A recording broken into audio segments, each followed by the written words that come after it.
미국 금리는 세계 경제에 큰 파급력을 가지며 특히 한국과 같은 개방 경제 국가에 중요한 영향을 미쳐왔습니다. 한국은 대외 의존도가 높고 글로벌 자본 흐름에 민감한 경제 구조를 가지고 있기 때문에 미국의 금리 정책 변화에 따라 금융시장, 환율, 경제 성장 등 다양한 분야에서 영향을 받아왔습니다. 구독과 좋아요는 영상 제작에 큰 힘이 됩니다. 1997년 아시아 금융위기 1997년 아시아 금융위기는 미국 금리가 한국에 미친 영향 중 가장 대표적인 사례 중 하나입니다. 1990년대 중반 미국 연방준비제도는 경기 확장을 억제하기 위해 금리를 인상하였으며 이로 인해 미국 달러가 강세를 보이기 시작했습니다. 당시 한국을 포함한 아시아 국가들은 외국 자본을 대거 유입시키며 고성장을 이어갔지만 미국 금리 인상으로 인해 달러가 강세를 보이자 자본 유출이 가속화되었습니다.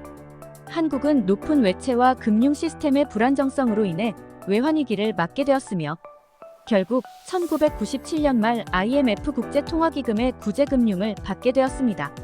미국의 금리 인상은 한국뿐만 아니라 태국, 인도네시아 등 아시아 여러 국가의 자본 유출을 초래하여 위기를 악화시키는 중요한 원인이 되었습니다.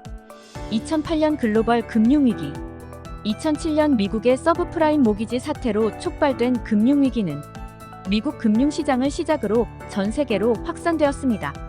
위기 극복을 위해 미국 연방준비제도는 2008년 급격한 금리 인하와 함께 양적 완화 정책을 실시하여 대규모 유동성을 시장에 공급하였습니다.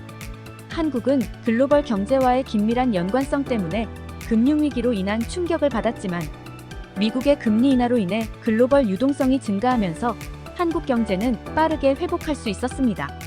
2013년 테이퍼 텐트럼 2013년 미국 연방준비제도는 글로벌 금융위기 이후 지속해온 양적 완화 정책을 축소할 계획을 발표했습니다.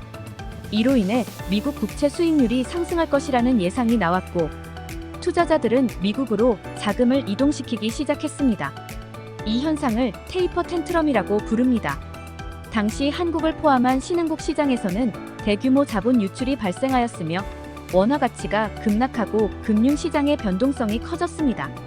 2020년 코로나19 팬데믹과 미국 금리 2020년 코로나19 팬데믹으로 인해 세계 경제가 심각한 타격을 받자 미국 연방준비제도는 또 한 번 제로금리와 대규모 양적 완화 정책을 시행했습니다. 미국의 이러한 금리 정책은 글로벌 금융시장에 유동성을 공급하며 각국 경제 회복에 중요한 역할을 했습니다. 한국 역시 미국의 저금리 정책과 양적 완화의 영향을 받았습니다. 팬데믹 초기에는 금융시장이 불안정하고 환율 변동성이 컸지만 미국 금리 인하로 인해 글로벌 유동성이 풍부해지면서 한국의 자본시장은 빠르게 회복되었습니다. 2022년 미국 금리 인상과 한국 경제 2022년 미국 연방준비제도는 코로나19 팬데믹 이후 급격히 상승한 인플레이션을 억제하기 위해 공격적으로 금리를 인상하기 시작했습니다. 미국의 금리 인상은 달러 강세를 초래하였으며 이는 한국 경제에도 직접적인 영향을 미쳤습니다. 원달러 환율이 급격히 상승하면서 한국의 수입 물가가 크게 오르고 특히 에너지와 원자재 가격 상승으로 인해 기업들의 부담이 가중되었습니다.